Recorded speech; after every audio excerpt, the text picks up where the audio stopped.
Assalamualaikum warahmatullahi wabarakatuh.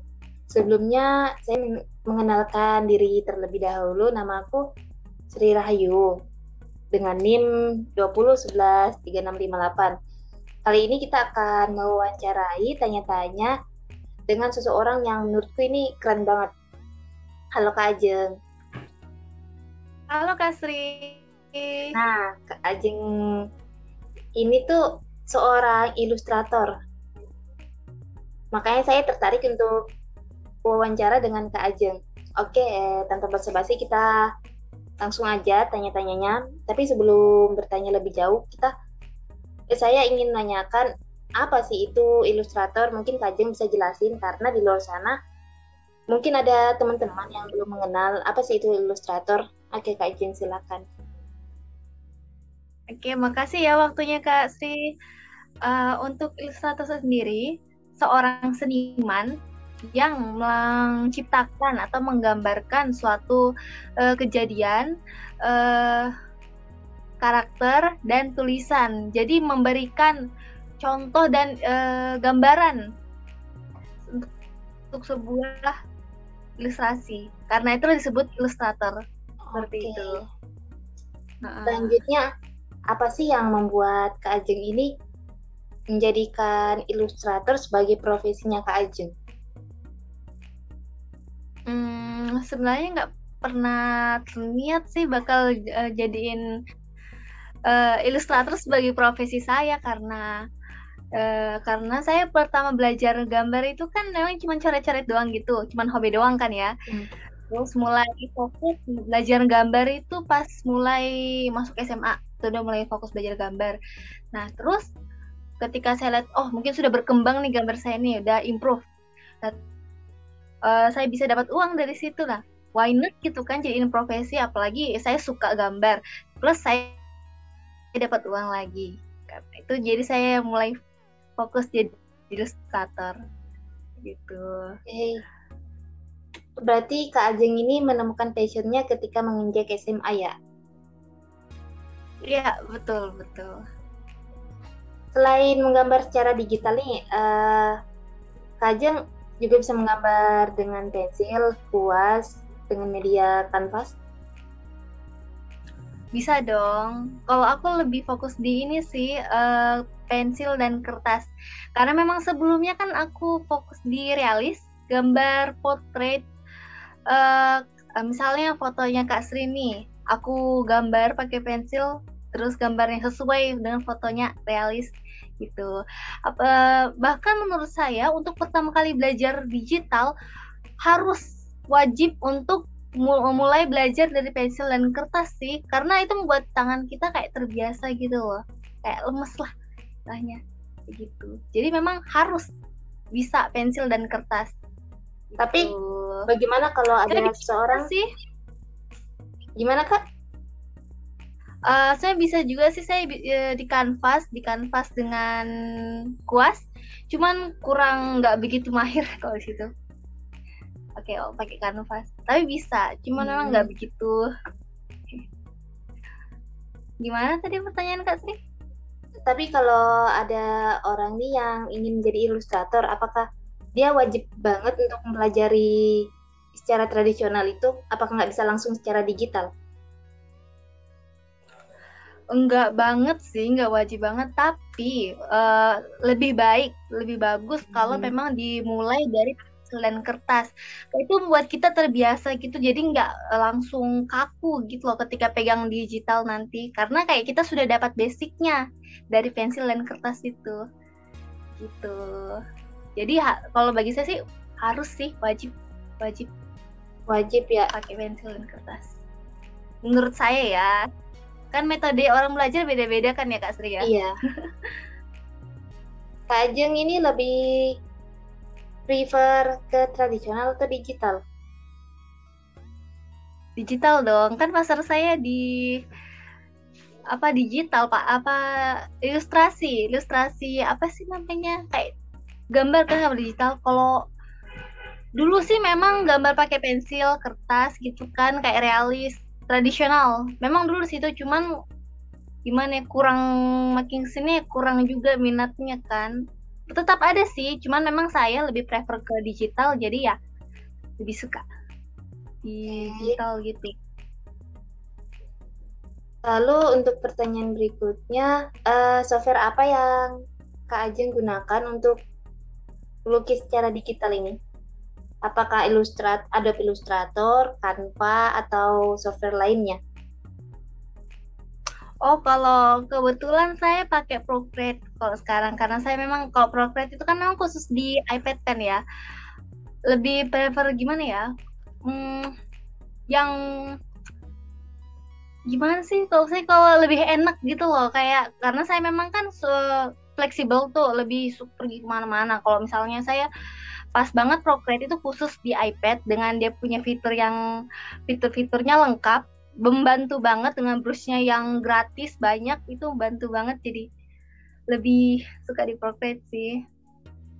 Oke. Gitu kalau Lalu kan Kak Ajeng bilang lebih prefer ke digital. Apakah skill menggambar secara tradisional itu masih ada atau mulai menurun? Atau mungkin Kak Ajeng juga melatih mungkin berapa minggu sekali? Kalau ini sih masih masih bisa. Kalau di tradisional pakai pensilan keras masih bisa kok. Cuman memang sudah kurang latihan di gambar situ, tapi masih bisa. Gak mungkin dong skill yang bertahun-tahun dipelajari hilang begitu aja. Masih ada kok. Tapi hasilnya pernah ada yang beli nggak? Ya karya menggambar secara tradisional itu pernah ada yang beli? Pernah pasti ada. Cuman memang karena beberapa pengalaman yang kurang menyenangkan kalau ketika menggambar tradisional mungkin kurang dihargai. Itu jadi lebih prefer ke digital karena pasarnya saya juga dapat di sana kan lebih banyak daripada tradisional kayak portrait realism gitu. Oke.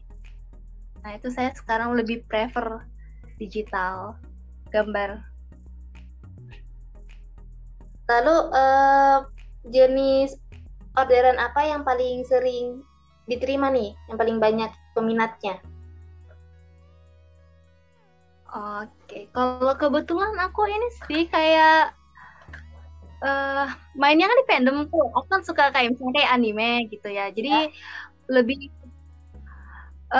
ramenya tuh di kayak anime, ilustrasi untuk anime gitu, untuk original karakter, tambahan original karakternya, terus ada juga yang untuk ilustrasi untuk novel, terus ada juga yang dari VTuber. Sekarang kan lagi rame tuh ya, lagi marak VTuber.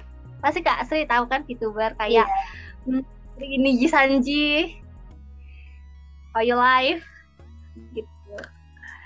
Rame di situ sih pasarnya. Karena saya memulai dari fandom saya yang suka kayak anime gitu kan, dari game, karakter game, dari situ. Pernah nggak Kak Ajeng ini menerima tawaran orderan dari, maksud saya pernah nggak Kak Ajeng ini menerima orderan untuk membuat cover buku anak-anak? Kan ilustrator juga lebih cenderung ke sana, ilustrator yang sering saya temui. Oh iya, kalau untuk cover buku sih sejauhnya belum pernah sih. Paling mungkin ilustrasi untuk dari penggambaran, misalnya scene dari tulis beberapa, lebih gitu sih, gambar ilustrasi dari isi gambarnya, isi tulisannya gitu, daripada cover saya kurang sih. Mendesain karakter dari novel itu, reference kalau kita bilang reference sheet kayak ini loh, kayak karakter desain kita gimana ya, karakter desainnya pokoknya karakter desainnya gitu. Oke. Osinya, aduh maaf ya kalau bahasanya iya agak. Kak, kliennya Kak Ajeng nih rata-rata dari mana aja nih? Dari luar atau dari Indo? Dua-duanya. Kalau saya sih lebih banyak dari lokal, dari Australia, mostly dari Australia dan Amerika sih, guys. Hmm, baik tahu Banyak. bayarannya gede ya. Alhamdulillah. Ya, Oke nih, Kak Jeng, yang terakhir. Pernah nggak sih ada klien yang cancel orderan, padahal Kak Jeng sedang membuatnya nih, lagi proses pembuatan, tapi klien malah cancel. Pernah nggak? cancel pernah sih. Nah, ini kalau berapa kali cerita nih ya. Kalau cancel itu waktu gambar digital. Bukan ini, waktu gambar tadi masih gambar ini kan portrait gitu. Udah setengah jadi, udah 50 progresnya kan, 50% progres. Udah begini, Kak, ini ya progres hari sudah sampai sini, akhirnya aduh nggak jadi deh. Itu ya di gitu aja, aduh nggak jadi deh. Kan aku bilang, aduh Kak, aku udah pesen loh, ini kan orderan pertama aku nih, apalagi pertama kali aku ini kan jual gambar gitu, aduh nggak jadi deh. Seperti gitu aja sudah. Yang kedua, untuk digital sih ilustrasi sejauh ini belum pernah sih. Mungkin paling ya baru kirim sketch. Biasanya kan kalau mau order gambar gitu kan harus kita buatin sketchnya dulu, kira-kira klien suka atau enggak. Nah, ketika sudah oke, terima pembayaran gitu. Oh, untuk aku sendiri baru ini sih kayak baru kirim sketch, udah dong, oke nih. Nah, ketika tunggu pembayaran sampai sekarang di ghosting. Di ghosting sama klien ya. Ya. Tapi Kak Jeng dibiasakan dengan hal itu. Dibiasain aja kali ya. Ya namanya juga. Ya. Oke Kak Jeng, terima kasih telah menyempatkan waktunya untuk sharing tentang pengalamannya Kak Jeng selama menjadi ilustrator. Karena keterbatasan waktu, mungkin kita akhiri dulu ya pertemuan kita. Oke. Thank you Kak Jeng dan ya, Kak Sri. Teman-teman yang telah menyempati nonton video ini, thank you. Kalau begitu saya tutup. Wassalamualaikum warahmatullahi wabarakatuh.